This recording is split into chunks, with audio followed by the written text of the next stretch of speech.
नमस्कार, न्यूज 21 लाखांदूरमध्ये मी आशिष साखरे आपल्या सर्वांचे स्वागत करीत आहे।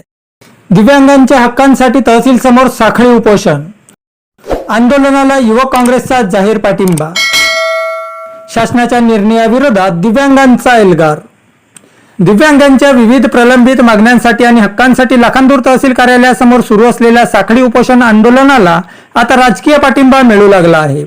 शासनाच्या निर्णयामुळे अडचणीत आलेल्या दिव्यांग बांधवांच्या प्रश्नांकडे लक्ष वेधण्यासाठी सुरू असलेल्या आंदोलनाच्या दुसऱ्या दिवशी लाखांदूर तालुका युवक काँग्रेसने आंदोलनस्थळी भेट देत आपला जाहीर पाठिंबा व्यक्त केला। युवक काँग्रेसचे तालुका अध्यक्ष प्रकाश देशमुख यांच्या नेतृत्वात 16 जून रोजी मंगळवारला युवक काँग्रेसच्या पदाधिकाऱ्यांनी आंदोलनस्थळी भेट दिली।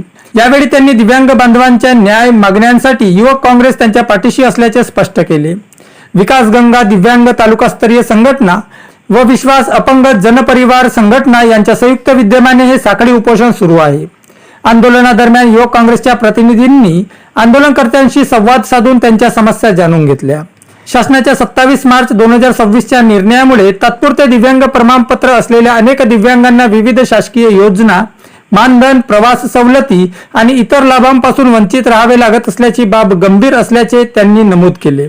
यावेळी युवक काँग्रेसचे तालुका अध्यक्ष प्रकाश देशमुख यांनी दिव्यांग बांधवांच्या हक्कांचे संरक्षण करणे ही शासनाची जबाबदारी आहे। त्यांच्या न्याय मागण्यांकडे दुर्लक्ष न करता शासनाने तातडीने सकारात्मक निर्णय घ्यावा अशी भावना व्यक्त केली आहे। यावेळी युवक काँग्रेसचे पदाधिकारी, विकास गंगा दिव्यांग संघटनेचे कार्यकर्ते, सदस्य तसेच मोठ्या संख्येने दिव्यांग बांधव उपस्थित होते।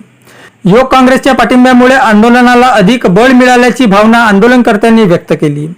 दरम्यान शासनाने दिव्यांगांच्या मागण्यांवर लवकरात लवकर निर्णय न घेतल्यास आंदोलन अधिक तीव्र करण्यात येईल असा इशारा आंदोलनकर्त्यांनी दिला आहे।